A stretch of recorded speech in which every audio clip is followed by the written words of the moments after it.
Hello, my name is Rich Howard, owner of Architectural Builder Supply, and this video is to bring you a closer look at the Ultra Hardware 44630 mortise lock with deadbolt. This is a imported mortise lock. First impressions of the lock case is that it's nice. It has some weight to it. It does seem solid in its construction, and it does seem to work well.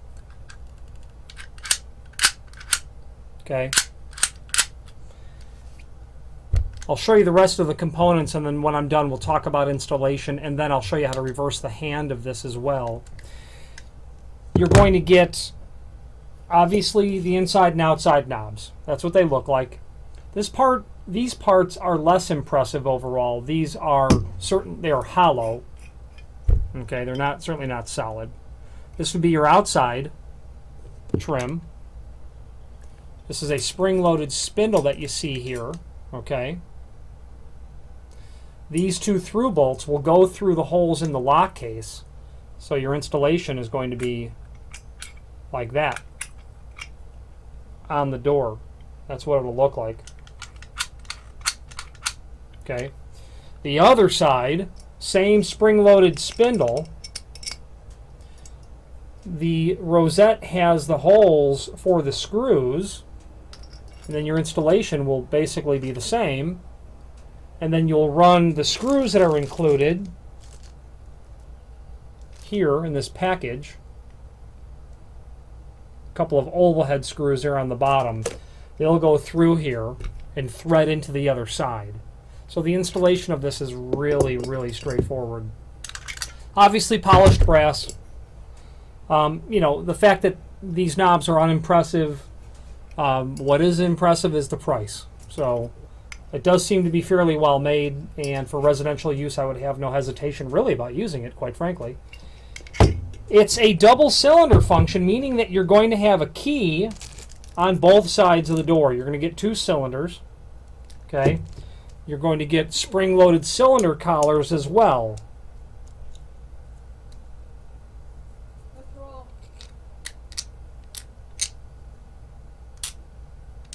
A cylinder collar is nice to use because it is kind of a theft deterrent, actually. If someone can get a pipe wrench on this cylinder and spin it off, they can easily, as you may have noticed I was doing, you can operate the lock just with your finger.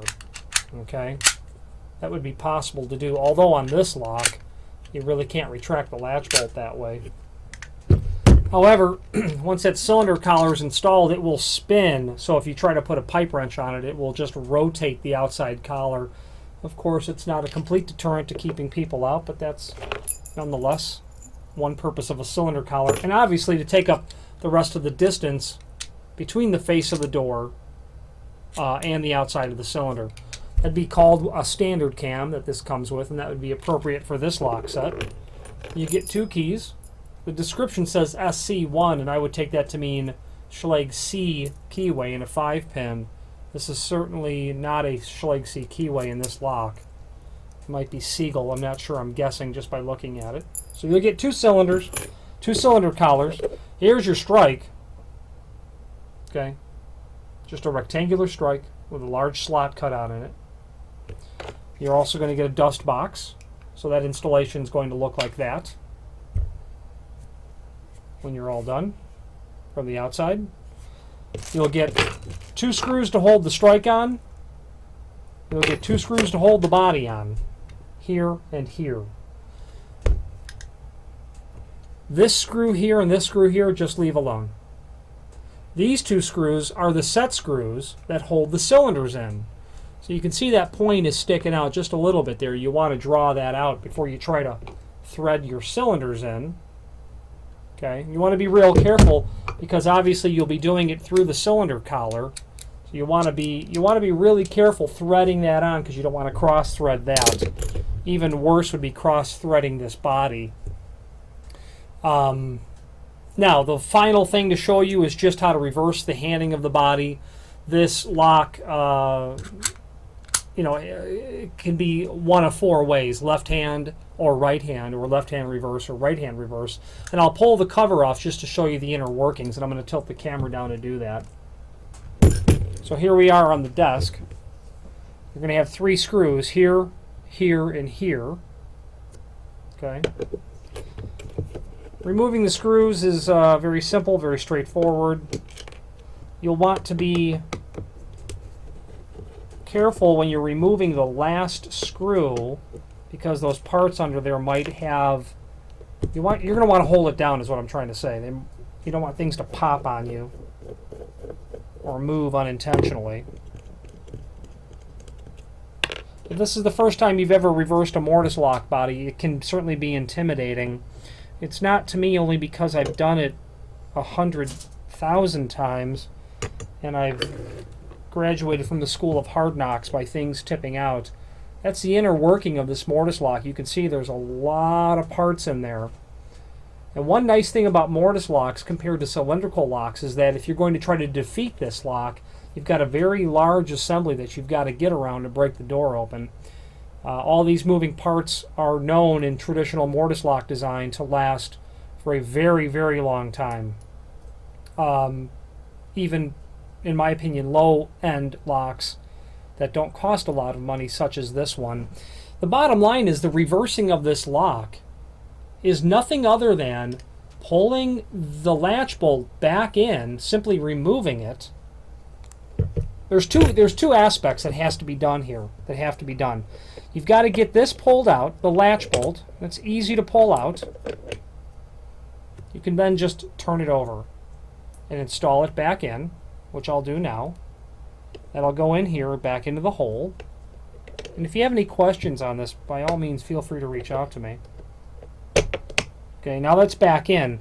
The other thing that you would have to do, it's very simple. There's a part down here that is directly related to the dead locking tabs that are in the edge of the lock. Here, sorry. You can see when I push that, you can see the operation of things that move. That part that popped out, that's okay that it moved. But those pieces, as they move, lock into the hub that's here. So all you would really need to do is take this out. You can see that it's handed, and flip it over. This has got to be on the exterior side of the lock, and you would then just simply flip it over. That's how the operation of this item works. So I've completely reversed it depending on whatever hand it was. This lock would now be, quite frankly, be set up for a left-hand reverse door. But it's very simple to reverse the parts. You don't want anything to jump. You might want to make a mental picture of this lock assembly or even photograph it before you start moving stuff, because there's probably not easy access to a parts drawing on this should that happen, should you lose parts. So be very careful doing it. Or, and probably the best idea, and what's nice is that case goes on really well, really solidly. And once the case is back on, you can test all your moving parts to make sure everything works. Okay? What you can do is, when you order the lock from us, by all means, and I'm testing all the parts, by all means, you can indicate the hand of the lock in the comment field, and I can potentially set the handing for you before we ship the lock out. That's if the lock will pass through my warehouse. If it's going to be a drop ship, it's very likely that that won't be possible, and that they're all going to come out as just a standard hand. So, lock case. There is inside the box a template, which is not a standard Government 86 preparation at all. There's also instructions on how to reverse the lock, which basically says everything I just said. You're also going to get installation instructions, which is everything I also just spoke about. But this is not a standard government ANSI lock. This says that it's for metal and wood doors. While it's true you can install them on both, but a government standard, what we would call an 86 mortise lock, in the commercial world would not be, this would not fit into that preparation. So, if you have any questions on the Ultra Hardware 44630 mortise lock with deadbolt, it's a double cylinder, or any other Ultra product, please feel free to reach out to us. Thank you.